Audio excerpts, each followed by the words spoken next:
Hello, അസ്സലാമു അലൈക്കും. ഇന്ന് വന്നിട്ടുള്ളത് 2018 മോഡല് ടയോട്ട എത്തിയോസ് ലിവ എന്ന വാഹനം കൊണ്ടാണ്. ഇതിനെക്കുറിച്ച് കൂടുതൽ ആരോട് പറഞ്ഞു കൊടുക്കേണ്ട ആവശ്യമൊന്നുമില്ല. അതിന് അത്രയും വണ്ടിയാണ്.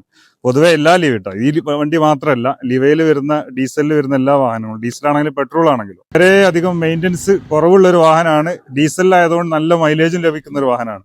സെക്കൻഡ് ഓണർഷിപ്പിലാണ് വാഹനം വരുന്നത്. ആകെ 1,00,000 കിലോമീറ്റർ ഓടിയിട്ടുള്ളൂ. ഫുള്ള് ഷോറൂം സർവീസ് ആണ്. ഒരു റീപ്ലേസും ഇല്ല കേട്ടോ ഈ വാഹനത്തിന്. പൊതുവെ ചില വണ്ടികൾക്കൊക്കെ പമ്പർ റീപ്ലേസ് കൊടുക്കാറുണ്ട്, പക്ഷെ ഇതിന് അതുവരെ ഇല്ല. പമ്പറിന് ടച്ചപ്പ് ഉണ്ട്, നമ്മളിതിന് ടച്ച് ചെയ്തിട്ടുണ്ട്, അപ്പൊ അതിന്റെ ഒക്കെ ചെറുതായിട്ട് അവിടെ ടച്ച് ചെയ്തിട്ടുണ്ടെന്നല്ലാതെ മേജറായിട്ട് റീപ്ലേസ് ഒന്നും വന്നിട്ടില്ല. ആക്സിഡന്റ് ഹിസ്റ്ററിയും ഇല്ല. അതുപോലെ തന്നെ അപ്പോളോന്റെ 4 ടയറാണ് ഇട്ടിട്ടുള്ളത് കേട്ടോ. പുതിയ ഫ്രഷ് ടയറാണ്. അത് ഇട്ടിട്ട് അവർ 1000 കിലോമീറ്റർ ഓടിയിട്ടുണ്ടാവുള്ളൂ. സൈഡ് പ്രൊഫൈലൊക്കെ നോക്കുകയാണെങ്കിൽ നല്ല ഫിനിഷിംഗിൽ നിൽക്കുന്ന വാഹനമാണ്. സീറ്റ് കവറും കാര്യങ്ങളൊക്കെ വരുന്നുണ്ട്. VD എന്ന് പറഞ്ഞ ഓപ്ഷനാണ് വരുന്നത്. അപ്പൊ ഹൈ ക്വാളിറ്റിയിൽ നിൽക്കുന്ന ഒരു വാഹനം ആയതുകൊണ്ട് ഇതിന്റെ പ്രൈസ് ഞാൻ പറയുന്നില്ല.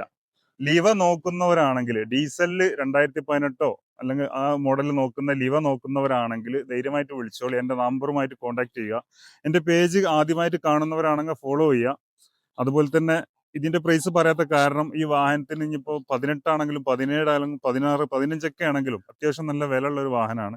കമ്പനി ഇറങ്ങുമ്പോൾ അത്ര റേറ്റ് ഇല്ല, പക്ഷെ ഇപ്പോൾ റീസെയിലിൽ ഭയങ്കരമായിട്ട് മാർക്കറ്റിലുള്ള ഒരു വാഹനം ആയതുകൊണ്ട് നമുക്ക് തന്നെ കിട്ടാൻ കുറച്ച് പ്രയാസമാണ്. അതുകൊണ്ടാണ് ലിവറ്റ് അധികം വരാത്തത്. കൂടുതൽ എൻക്വയറി വരുന്നുണ്ട്, ലിവ ഉണ്ടോ എന്ന് വെച്ചിട്ട്. അപ്പൊ അങ്ങനെ നോക്കുന്നവരാണെങ്കിൽ ധൈര്യത്തിൽ കൊണ്ടുപോവാ. ഒന്നും ചെയ്യാനില്ല. ക്ലച്ച് ഡിസ്ക് ഒക്കെ പുതിയതാണ്. പിന്നെ എല്ലാ മെക്കാനിക്കും കാര്യങ്ങളൊക്കെ ഇപ്പോൾ വൃത്തിയുള്ള ഒരു വാഹനമാണ്. കൂടുതൽ ഡീറ്റെയിൽസിന് വേണ്ടി എന്റെ നമ്പറുമായിട്ട് കോൺടാക്ട് ചെയ്യുക. ഓക്കെ.